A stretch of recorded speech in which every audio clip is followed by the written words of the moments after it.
Okay, welcome back to another episode of the Shed Geek Podcast.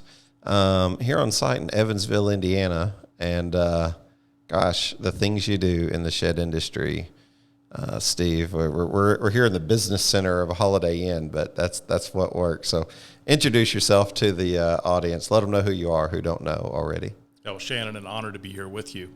I've enjoyed your contribution to the industry through the Shed Geek Podcast.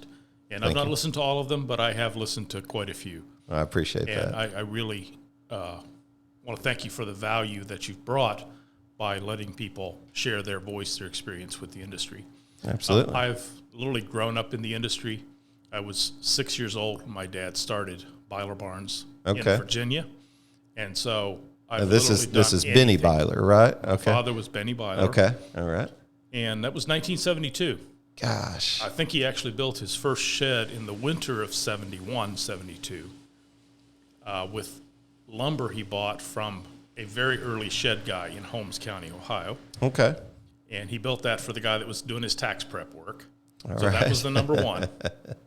And then, interestingly enough, he bought a couple of sheds from a builder here in Indiana, not so far from Evansville. Really? And he trucked them in on a trailer and a pickup. And we set them out in the front yard at our house. And that was in the spring of 72. And by June, he said he quit his day job. And we started building sheds. Wow. So spring of 72, and one of his good friends, Eli Miller, had a chicken house. And he made that available for my dad to build sheds in. Dirt floor. We actually put some concrete piers, leveled them out so we could build the shed on a level spot in the dirt floor. Very cool. And that's where we built for the first year. I love that, like the old stories of, the early 70s sheds. How cool would it be to still like find those sheds, that sold? And it just, I don't know. It seems odd to me, but what's a shed go for? What were they building? 8x10s, 8x12s? Yeah, the biggest thing we built at that point was 10x14. 10x14. And they were all the gambrel roofed, what became known as the mini barn. Everything we built was that for probably the first 4 or 5 years. I'm curious, do you recall, or have you found a way to go back and see the pricing on something like that around 1972? 10x14, as I recall, was around $400. Wow. Unreal. Yeah. Unreal. Just the things that you have seen, and this is over like 5 decades. Yep. Yeah. We just celebrated 50 years awesome. in the shed market in Virginia. That's awesome. And as I think back over the 50 years, the first sheds we delivered, Eli had an old 2-ton international truck with a flatbed equipment trailer. And with handyman jacks, we jacked the shed up and backed the trailer underneath it. It was a half-a-day operation to deliver a shed. Yeah. And then we bought a 1968 F-150 and had a custom bed built. But compared to a Pine Hill trailer, it was primitive because we actually had steel poles coming up the back of the cab and a bar across the top, and we'd use the winch to lift the bed. And then we'd put pins in, the bed would set on that, and then we'd use the winch to release the shed so it would slide off at a controlled pace. Wow. Big old steel ramps we'd hook under there. It was quite the operation. How cool would it be now to go back and see that? This is why I love the storytelling aspect side. We've had multiple guests on the Shed Geek podcast, from suppliers to builders to haulers to, and you love to get the stories. Yeah. You love to kind of see where things started and the natural. So when I was selling, it was really important for me to know my competition, right. And not obsess on, right, but be aware of, understand the market. Really, it wasn't even as much about the competition; it was understanding the market and what you offered and how to sell. And I always like the stories of, like, I remember growing up, and I think I've said this on the podcast before, everything was a cook shed when I was growing up. I think they started in 1986 in Cobden, and everything was a cook shed. And if you go to Southern Illinois now, I feel like people will still say the same thing, is a cook shed, to the point to where when I was selling sheds, I used to have people come up and say, what type of cook shed you got here? And I was like, oh, no, these are, a different style. And they were like, oh, it's this style cook shed.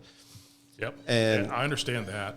So in Stewart's Draft, small town, Virginia, it was a Byler barn. okay. And even after we had competition in the same space, it was a Byler barn in the backyard. And realtor magazines, a house for sale with a Byler barn. I look at the photo and say, well, it's not one we built. Somebody else built. It's like Kleenex and Jacuzzi. Yeah. Coke or Exactly. Xerox or whatever. It was a natural branding. It was a natural marketing phenomenon that kind of took off. And I've said oftentimes it's been that even in the plain communities, like whenever you hear Amish and Mennonite craftsmanship, the attempt is to be humble and not put that craftsmanship above the others. But the reality is the humility sometimes gains the traction by accident because people say, oh, well, if it's Amish or Mennonite construction, then that means it's well built. I've had other guys out here tell me, they say, I build good sheds too. Yeah. And, honestly, especially back east, because the big shed hub in Lancaster, the Amish-built shed is a big deal. Sure. Enough. We actually had fun with it in our marketing and created a blog post about Amish sheds. We just poked fun at what is an Amish shed. We had a picture, actually, of a shed wearing suspenders and had a beard. Like me. Yeah, pretty much exactly like you, Shannon. Yeah, and we said, does this make it an Amish shed? I'm becoming one with the shed. There you go. And actually, so you represent the industry. You've created your image well, right? Yeah, well, it's funny because when the logo was created, it was, kind of meant to be what we thought of as a geek. So you're geeking out on sheds, right? So like you want to know everything about sheds and talk about sheds and what a weird concept, what a weird thing to like. Right. And it really turned into a niche market. And the idea was for me to kind of, I had glasses anyway. Over the last 5 years, my vision's gotten horrible and the quintessential, geek. And it's funny because I've gotten to the point to where now I embrace the part. Someone told me not too long ago, I put on a hat and I had it on backwards and they said, you look fairly athletic. I said, that was most of my life until the last 5 years. Yeah, traded that for the Shed Geek profile. Yeah. Well, I'll tell you what, it's been a good trade because the industry's been very cool, and I hope they like it. And I certainly like being whatever my part is a representation of the industry. So very cool. Congratulations on definitely all your success and your family's success over 50 years. What are some of the things that are different now that you really amaze you and in comparison to 1972 or even throughout the 70s and 80s and where sheds are now? Yeah, so one of the things that has fascinated me is the great diversity of the business models that have emerged around the shed industry. So with my dad starting the company, we have always been a fully vertically integrated company. Okay. So it was in 2007 then that I started our rent-own company. Okay. And, pardon me. But we had it was until 1999. So for the first, 27 years, we had a shop behind the house, and every sale was made from that shop. We didn't have any stores. We didn't have any inventory. If you wanted to see a shed, might be one getting ready for delivery, being built on our little shop floor, and that was it. So people had to drive out. And then 2000, we partnered with someone else to put a store up out with some lawn furniture and things, and grew from there. But back in 2000, in our entire county, you may have been able to find 50 sheds for sale in the county. You go to that same county now, there's probably an inventory of, I've been intended to do the actual count, but I'm guessing at least 400 to 500 sheds setting on lots across the county for sale. Some of them are models, and they represent many different business models. So that's really been fascinating. And we remained a completely vertically integrated company.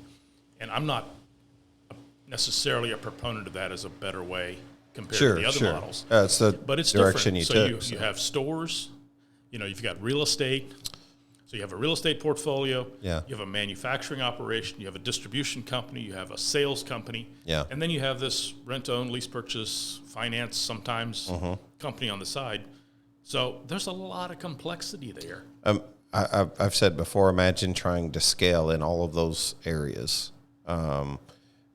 We've talked about, from company on lots to independently run lots, more of a consignment model to more of a retail / wholesale distribution type model, selling direct, online sales. I mean, some folks don't have inventory or brick and mortar; they strictly sell.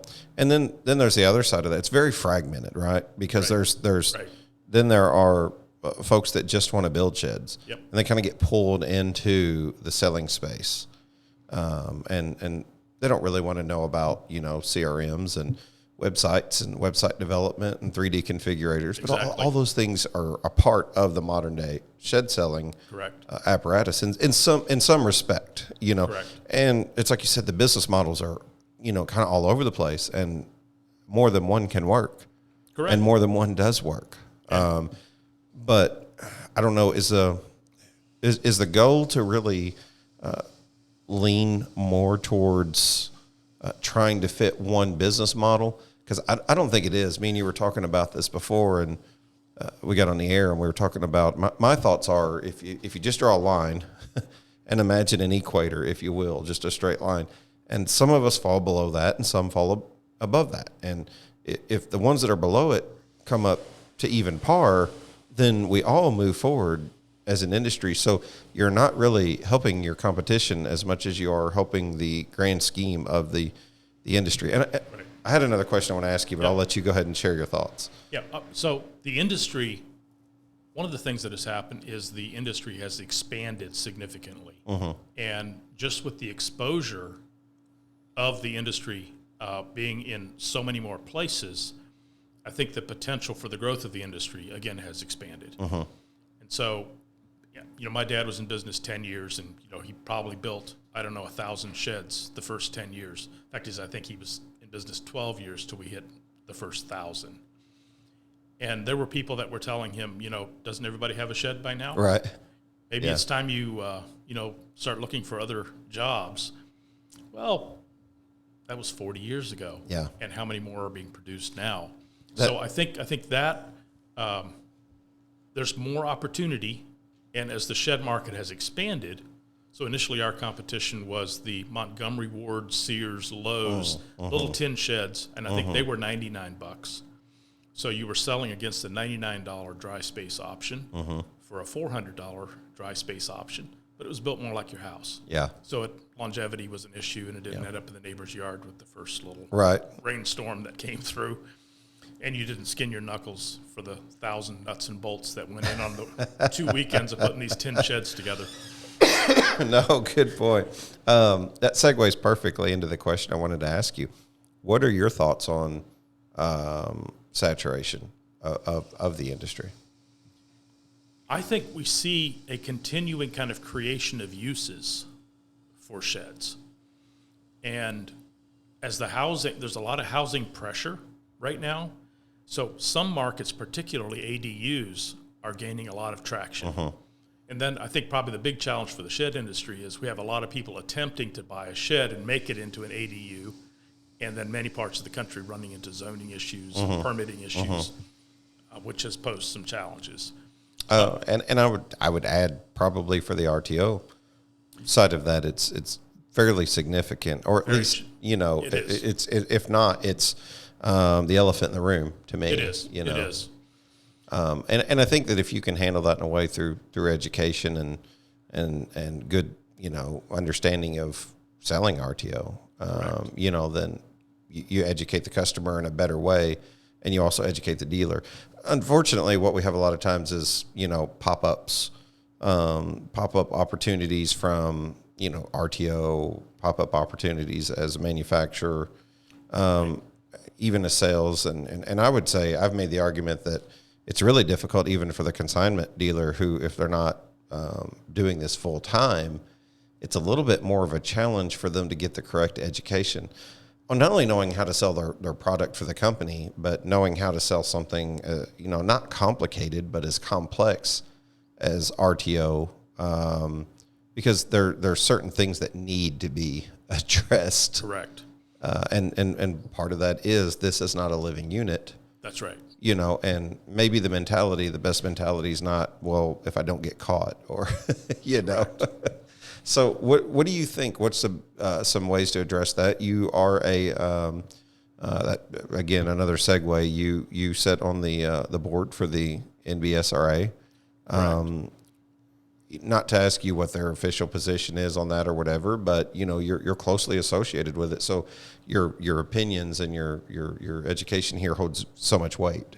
Yeah, and I think one of the pieces that I've been working on, both internally in our company, and then also as I look at NBSRA and how we serve the industry, particularly in the rent-own, lease purchase world, the terminology matters so much. Oh, yeah.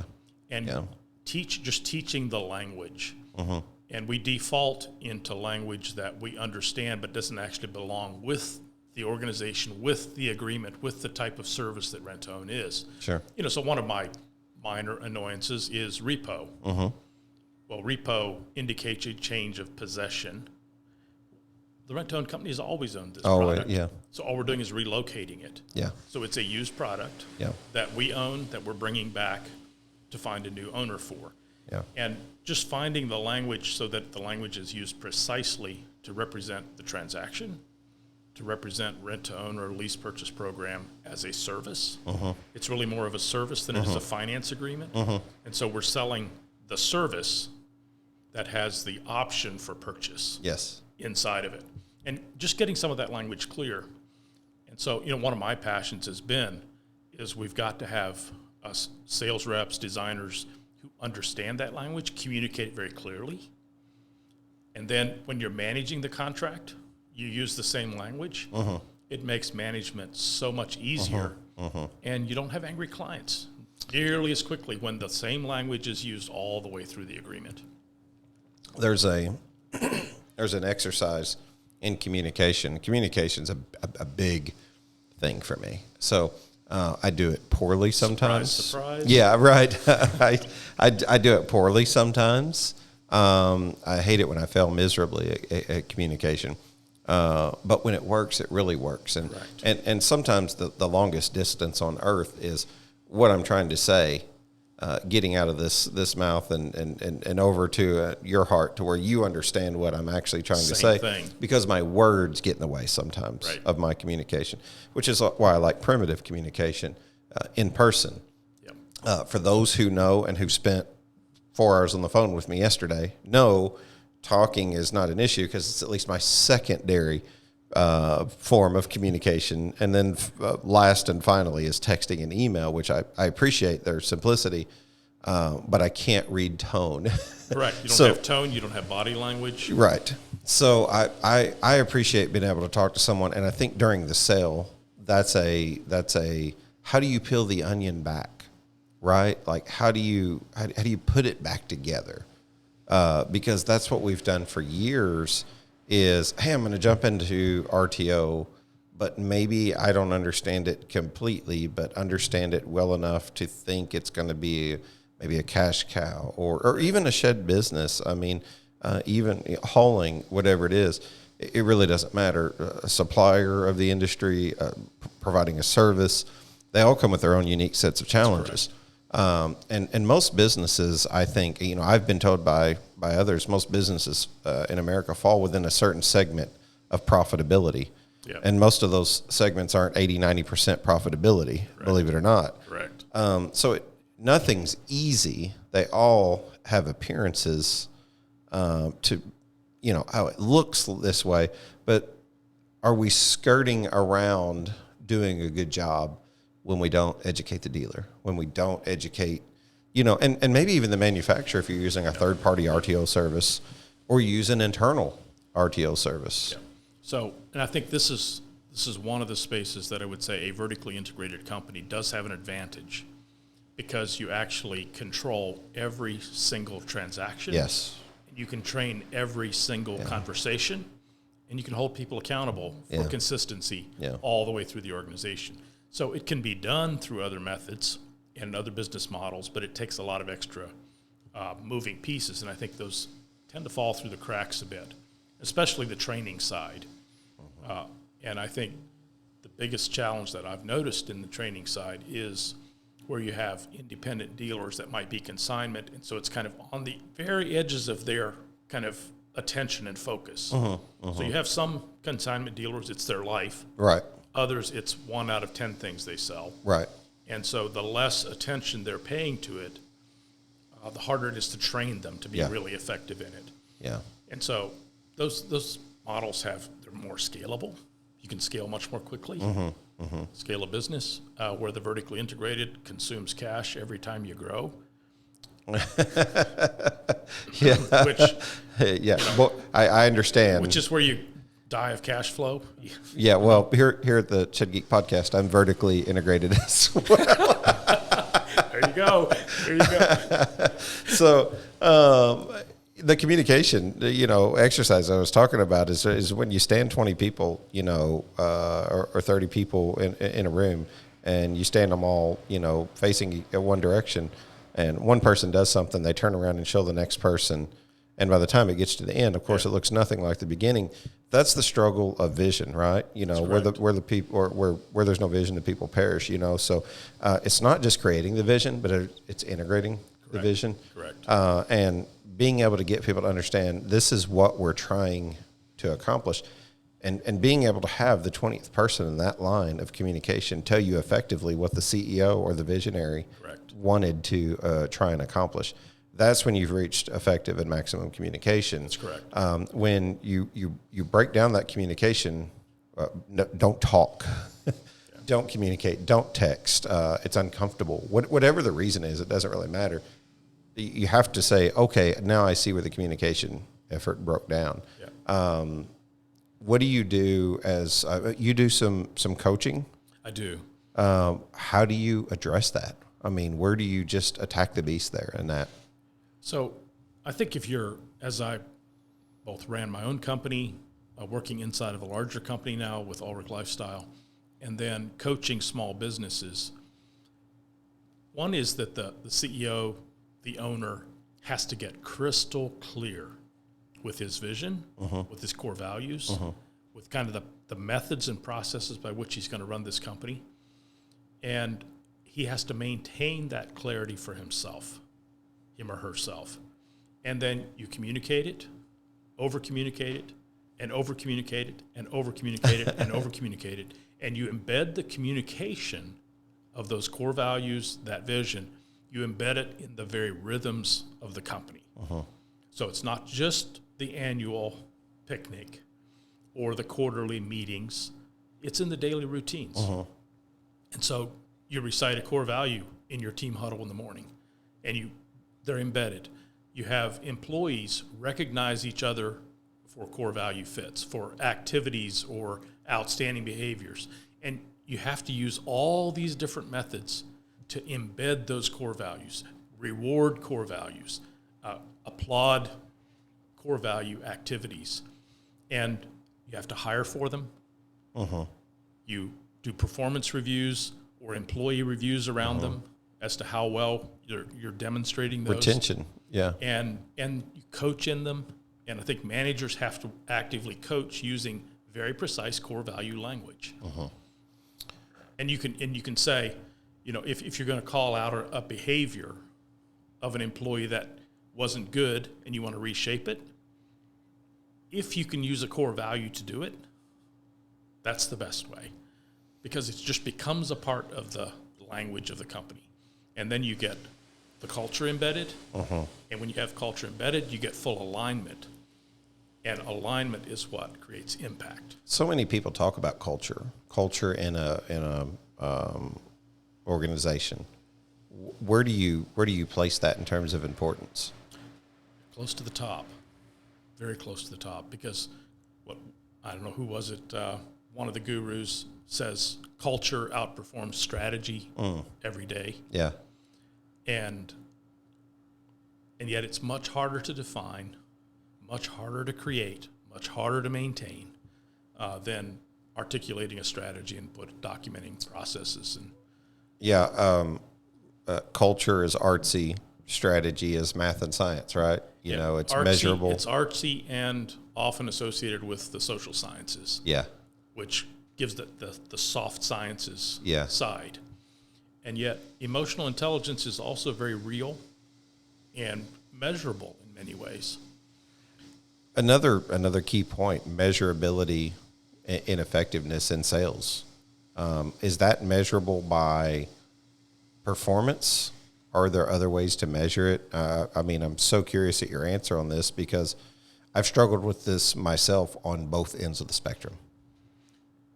Okay, and just unpack that a little bit further. So if you're in sales, is it a clear-cut definition that your effectiveness or measurability or whatever you want to use for it, is that performance based, or are there other ways to measure the effectiveness in sales?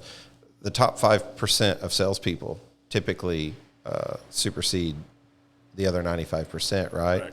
Correct. Is that because they're outperforming in sales, or are they performing in some other direction? I think the sales results often point to an extremely high emotional intelligence that is modeled through relational intelligence. Okay. So relational intelligence requires emotional intelligence. Emotional intelligence requires for the self to be known by the self, first of all, so that you're intelligent about yourself, and then it allows you to read people well and serve people in ways that they receive it well, connect with you well, and of course it's the relational connection that really results in high performance in sales. Very and good. The ability to build that. And it has to do with the sales rep himself knowing himself well enough so that he can read others and serve them in the way they like to be served. I had a question asked to me one time at a speaking event. They said, are good salespeople born or good salespeople taught? Yes. Oh, I wish I would have gave that answer. It's tricky, right? It's very tricky. You know, can you teach performance-based sales? I think you can find some measurable, spots in there. Correct. You know what I mean? But absolutely. I think some people don't fit the mode well. I mean, and I think that's just that's what makes it unique. That's what makes it interesting. I mean, I think that if it was all fit into a mold, I think we'd all be bored. That's what's the one thing we say all the time? I don't want to be a robot. Right. You know, what do you mean? Well, I don't want to be like everyone else. So what do you do that's different? I mean, I like to preach diversity in the shed industry because unfortunately, I think this is sort of a caveat in terms of just conservatism in general is we're boring. We're boring because we're the party of no, and we're the, you know what I'm saying? We don't expand. We don't, take, the thrills and try to do something new. I actually had a company tell me one time, there's no way we're taking the risk. We will let someone else take it, and then we will go follow it. What's your thoughts? Yeah, I mean, maybe that's smart. You know what I mean? Like, because they did save themselves the risk, but for me, to some extent, I don't throw caution to the wind, but no risk, no reward kind of thing, right? You gotta challenge it. You gotta say, I'm going to go out and see what happens. You fall flat though sometimes. Absolutely. And so there is a lot of data that shows the second to market is most likely to succeed. However, the big game changers I think in both the industry and in business overall are the people who shifted the industry and did so well enough to be the winner, the kind of the cutting edge.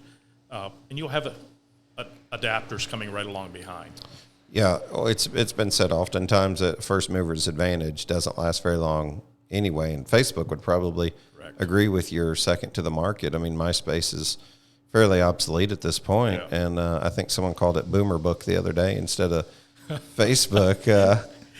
I thought that was pretty good, but I it's still a very valuable tool.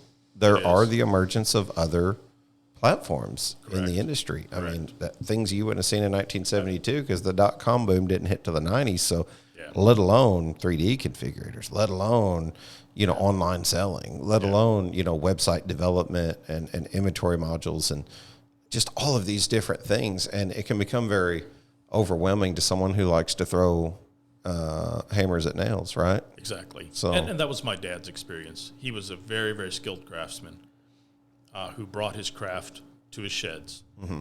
And he cared about the details on the sheds as much as he did a piece of furniture or finishing out an interior trim in a house. The funny final thing client is, experience. I'm sorry to interrupt. The funny thing is, I bet he cared just as much about the relationship with the customer, though. He might not have had the tools, but the way he built the shed was probably the way he handled the customer. Correct. And which is why he delivered sheds until he was 62 years old. Wow. Insisted on being the primary guy to have the last touch, because he thought that last touch was really the important touch. Yeah. And I think today many in the industry don't value the drivers, support the drivers who leave that final touch. Mm-hmm. That's the last experience. And often it's the most spectacular part of the experience, watching the equipment, seeing what happens. And it's where the memories linger, typically. Yeah. And the salespeople often feel ignored at that point, and like they've just been overshadowed by the delivery guys. But it's extremely critical. It's so valuable. We do have the Shed Hauler Bash. Right. It's coming up in Ogden here in just a few weeks, and I plan on going out there. I don't know if you're going to be out Fantastic. there. If so, I hope to see you. If not, I hope everybody shows up that can. It's always a good time. I've only got a chance to make it to one, and that was in Pennsylvania, and it was a blast. I just enjoyed it. Why would you say, where would you say the haulers fit in terms of representation in the industry? So it's, again, as NBSRA, we've been talking about the fact that we have not invested anything in haulers, in providing value to them, and we're committed to changing that. Awesome. We're not sure how quickly we can turn the dial on it. Yeah. But these are the guys that are interacting with clients and installs.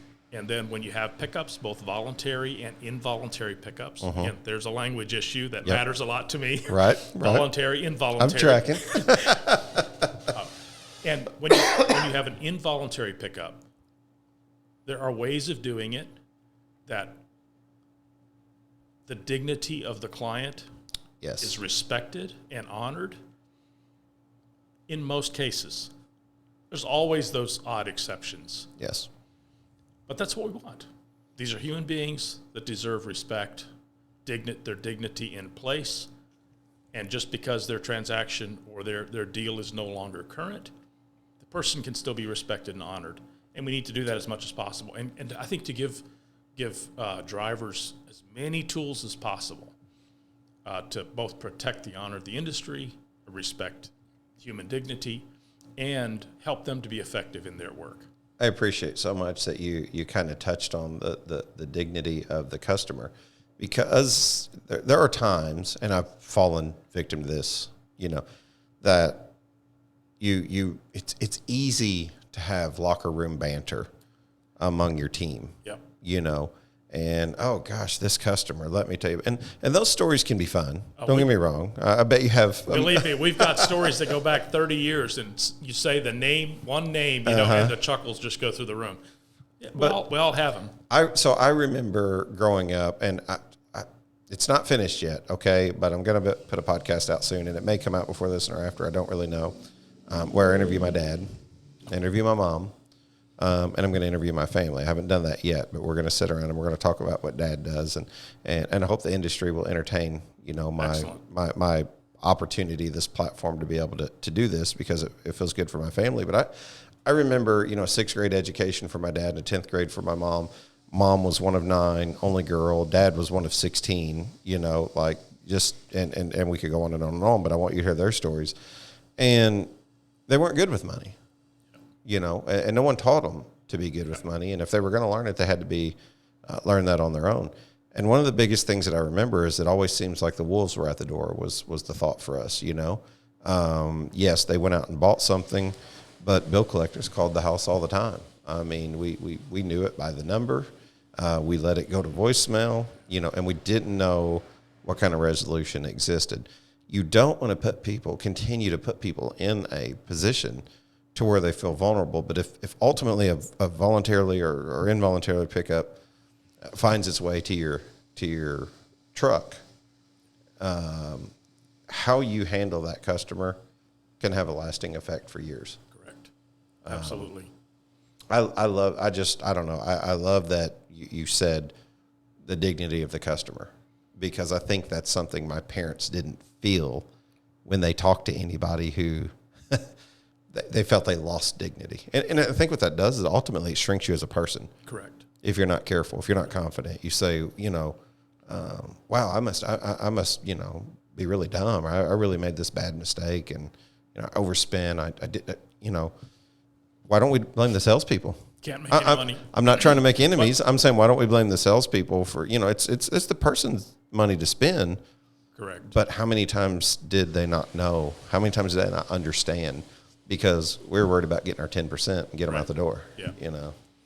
And I think that the dignity, in some of the training work I've been doing recently, also acknowledging the dignity of people that come in even to a fairly high-end lot.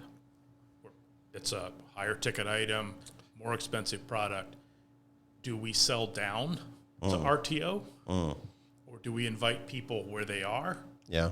And service them with exactly what they need, with equal dignity, whether they're paying cash for a $30,000 unit or they're doing a lease purchase agreement on a $3,000 unit. You got time for another hour? I think we could go down that road. And we should. Maybe we should follow up with that. What is the question, to that answer? What about the recently divorced, mom of three, or widowed, that you say needs a shed. Well, maybe they don't need it, but maybe they do. This is the purchase that they choose to engage in, and maybe they have keepsakes or something like that. Right. So they need to be able to afford that. One thing I quit doing is I thought that I was adding value early on in rent-own. Whenever I said, someone would ask about payment options, and I would say, well, you can do rent-own, but it's expensive. That way I could get their guard down, right, immediately. I'm your friend. The Mr. Sales Guy, and I know RTO is expensive. And so you introduce the thought in their head, whether they had it or not, that it is expensive. And what I've started doing in reserve of that is saying it is expensive compared to what? Losing your keepsakes, or I'm not saying that you're wrong, that it's expensive. I'm saying let's find something to compare it to so that we understand what we're talking about here. Right. You lose your lawnmower, it's $5,000. The shed's $3,000. You have to have a conversation. Those only come with questions. And expensive is always a comparative term. It is so subjective. And so it depends what you're comparing it to. Yeah. Is a brand new Tesla Model S expensive? It depends who you're asking. Right. If the option is that or a Bentley or a Lamborghini, well, this is the cheap version. Yeah. And you can say, I had a friend, for example, we built a number of, we called them wood sheds. Somebody had the idea we need an open fronted shed to store our wood in. And this was probably back in the 80s. And I had a friend said, how much are you selling the wood sheds for? Man, it was $1,000 probably for a little 8x10. He said, that's crazy. He said, when I get rich, I'm going to buy a blue tarp to cover my wood. Okay. We sold some wood sheds. Yeah. It's completely subjective. Correct. I spent 10 years of my life working in a casino. So it's the only job there in town. It got me out of my shell, taught me customer service, taught me that I love to serve customers. And I certainly learned how important it was. One of our training models, I remember the coach telling us, don't say, wow, that's a lot of money. Because what's a lot of money to you might not be a lot of money to someone else. It's also subjective. And it's the same thing as you go out and buy. And we know this because price becomes a barrier. I stopped encouraging anyone to say that immediately. It's like rent-to-own is expensive. With that being said, payment options in general might be given that I don't know, kind of that struggling to come up with the word here, but that image, if you will. You know what I'm saying? That it costs money to borrow money, right? But that's always been the case. Correct. And in anything that you go do, whether you purchase a TV or purchase a vehicle on payments or home on payments, rent-to-own is a service. It does offer a tremendous service, and it offers a very convenient service. Good example is I can build this shed cheaper myself. Right. But what's the convenience? I can also cook all my own meals at home. I don't. I go out because it's very convenient to have somebody occasionally do that. Correct.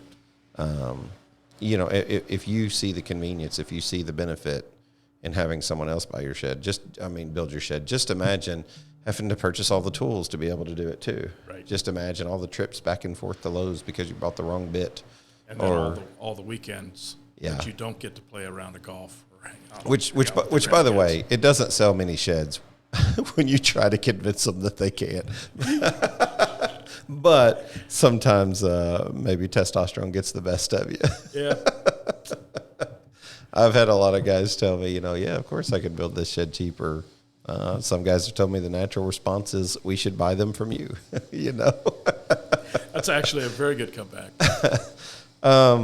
Where's the industry going? We kind of talked about where it was 50 years ago and saturation, but does it have a long shelf life on it? I mean, are we really getting ready to enter into a new phase? What's the Steve Byler crystal ball? This is in 2 years or 4 or 5 or 6. These are the things we're going to start to see. So I'm not sure that I trust my own crystal ball. Let's just start there. Industry-wise, I think we're going to see really the significant impact of technology, and it's leading kind of on the sales side. I think we're going to increasingly see that show up in the manufacturing side because the construction industry, there's really a lot of technology that's in play, and I think will ramp up efficiency significantly, and particularly the labor challenges that we have right now in the construction side. And you think about building a house in a development somewhere, you have limited options. You can do panelized, you can do some of those things. But when you're manufacturing a shed in a climate-controlled or a space like a factory, a technology fits in that space. And so I think there's an incredible opportunity there. And, there are a couple of plants around the country that really have invested in that space. And again, the question is first mover advantage, or do we learn from the first movers and then get it right the next time through? So I think we're going to see that technology come down into the factory side increasingly.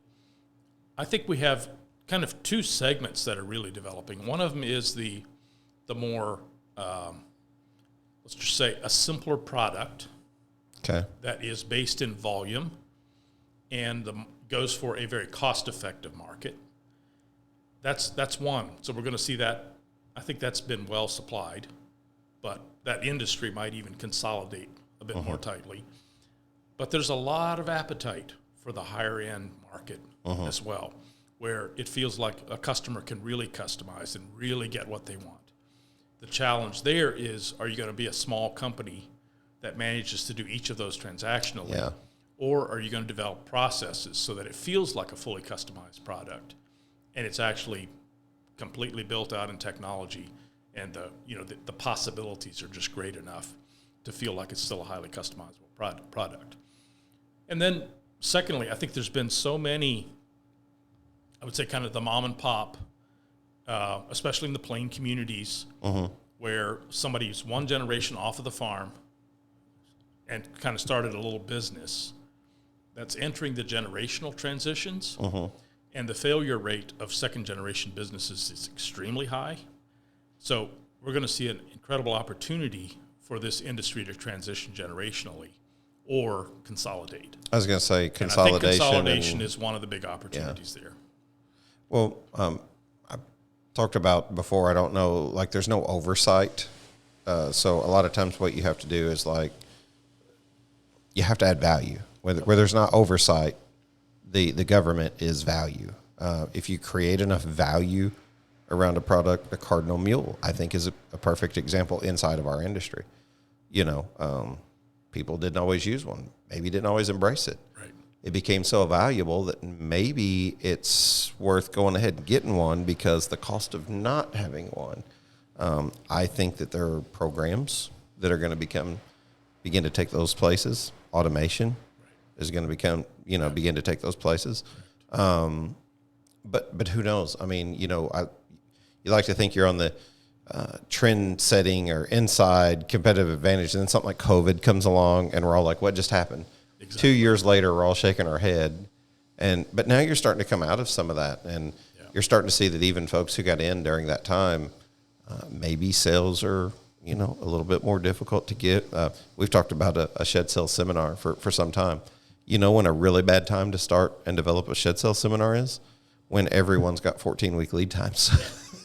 Everybody thinks they know what they're doing. Yeah. And you know, it's really just about adding value. It's about lifting people up in that equator. Like if you're up here and you have something to offer, you're not losing anything to bring the rest of the industry up. No. So I'm a fan of it. Fan of what you do. The NBSRA. Can't wait to be there this year. It's going to be right before the Shed Expo. Yep. So it'll be the day before. People can still sign on and get tickets. That's correct. Okay. Registration's still open. Okay. And honestly, I'm not sure how late it stays open, but it goes up quite close to the event. Okay. And so I think there's room, space for even late people to sign up. Very good. Close to the event. Although registration, I know, is moving ahead of last year. We do think we've invested more heavily this year in the event itself. Okay. So that it's a stronger event, bringing greater value, and we hope it really does help. We want to serve the industry in that way. Let's say a company doesn't offer RTO. You know what I mean? Why should they show up? So, and I don't mean RTO maybe even through like a third party, but, I guess what I'm saying is like they don't do an internalized rent own. They say I have a third party. Rent-own company. Correct. But Yes. Maybe they're a sales company using RTO. Yes. Well, you're going to have workshops that are geared toward various facets of the industry. For example, for owners, and then for like account managers, and then general industry. Okay. And it's important for even a manufacturer to understand what the product is, what the service is that's offering, to understand the industry. And then more important in the sales side and the distribution, delivery, pickup side, even more critical there, not just for the company that's actually buying contracts and managing contracts. Have you guys released the speakers for the event yet? I don't think so. Okay. I've got a list here on my phone, but it's not quite complete. Gotcha. But it's the agenda overall, I think, is looking pretty promising. Very cool. I have a bias, of course. Yeah. what we all do, Yeah. Ultimately. Anything else you'd like to share with the industry? Anything at all that's on your heart? I definitely want to hear from you. And I've talked way more than I wanted to this episode, so I want to be quiet for a minute. Well, and I think and this comes out of my personal experience, I was spread too thin in too many places while I was trying to grow a company, and just not acknowledging adequately kind of the emotional weight of carrying a company as you're working it, growing it, developing it. And, I remember doing the calculation as to how many households are impacted by the decisions I make in this company. You look at vendors, you look at employees and their households, and it's a significant weight that rests on our ability to conduct a business well, and then to grow our employees so that they lead flourishing lives. And I found myself stretched extremely thin 5 years ago, and it took me out for at least 5 months, which, as I told you earlier in our conversation, cost me at least $1 million. And what I'm hearing fatigue from people in the industry. especially people who have had a lot of pressure during the COVID burst. It's much better to go ahead and take the vacation, get some rest, take care of yourself, slow down, get caught up, so that you can be effective and alert and attuned to your company when you go back again, rather than wait till a crisis hits. And I'm hearing these stories again all over. We get hit on one of four fronts of our 4 dimensions: spiritually, mentally, emotionally, or physically.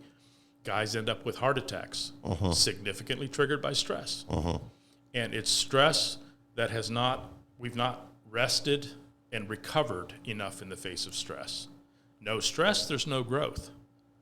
No rest and recovery, you die from stress. You crack somewhere. And so take care of yourself. There are a lot of people depending on you, including your spouse, your family, and those are high priorities. And when those relationships are healthy, you're getting your energy from those relationships. You're most effective in leading your companies into healthy places. And eventually, the culture and health of your company reflects the culture and health of the executives leading it. So just pay attention. Know yourself. Slow yourself enough to reflect. Know yourself and the company. Attend to your flocks, as we say, so you know the state of your flocks. And you have to slow down to do that, to actually pause and look at it. And then invest in personal growth so that you're becoming the person who can lead your company into the next phase, whatever that is. And you have enough emotional, mental bandwidth to embrace the challenges that are there with alacrity, with joy, with happiness and effectiveness, and not merely be slogging your way through. I soaking in all of your personal testimony there, and even what we talked about, previously to the show, and gosh, it's just a good word. And that transparency and that vulnerability that you show is a blessing. It's evangelism for someone. It's a message, for someone, and myself included at times, because it's easy to overextend yourself, and burnout is just a real thing, and it happens in the industry, all the time. We see it, if you're on any of the social media platforms, occasionally you'll just see a guy just pour his heart out, and say, listen, I'm, this is hard. It's hard to maintain an image. You know what I mean? It's better to maintain just the image of who you are, whether you're loved, hated, or whatever it is, you maintain the image of who you are.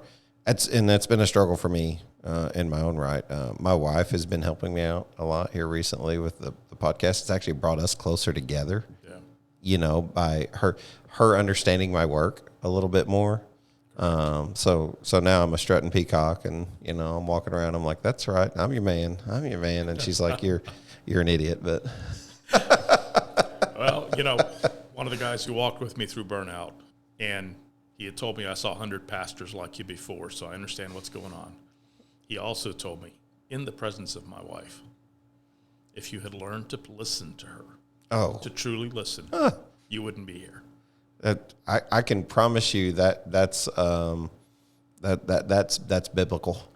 That is like my wife, looking back on almost every major decision that I made that caused me stress, she was in disagreement and was right.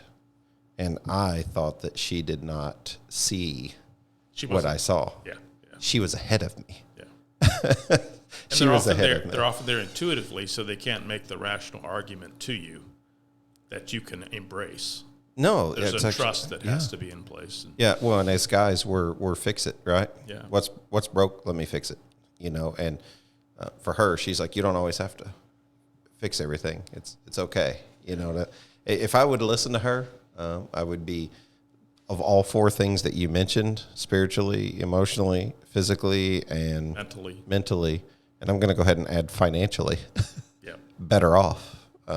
So kudos to my wife and the shed wives out there. That's right. They're definitely amazing, and appreciate what you guys do, and thank you so much. I'm kind of lost in your story, maybe because it touches me on some type of personal level that I understand completely. So I would imagine somebody else got preached to today, and I hope they did. And by all means, reach out to me and let me know. The support from the show, gosh, the types of, just the people who reach out. I hope I'm not embarrassing them, Travis Parks and Elijah Grimm. And I've talked to others just over this last month that reach out and say, appreciate what you do and your kind words here today. Just ask that God would continue to bless that, keep my heart pure in my motives, and man, let's take this thing to a whole new level. Like, I'm excited about seeing the shed industry do bigger and better things as a whole. Absolutely. We don't have to worry about taking market share. Let's make a bigger market, and let's all eat. Correct. So Stephen, or you go by Steve, not Stephen, I guess. Or? Birth certificate says Stephen. Okay. Most everybody calls me Steve. Okay. Appreciate you being on the show. Appreciate you meeting with me here today. It was very impromptu and how it came together. But God finds a way and a fit. So we're big on prayer here at the podcast and praying over the industry. Know that you're a man of faith. Would you oblige and lead a prayer for the industry? Sure. Lord, we thank you that as the creator of all things, you made us in your image with the capacity to create. And we know that as sub-creators, we merely make things out of what you've already made. But one of those things we do in our industry is make sheds, which brings space, joy, opportunity to families all across the United States. Just thank you for that opportunity to be creative in that space, and then to exercise creativity in our leadership of people, in our care of people.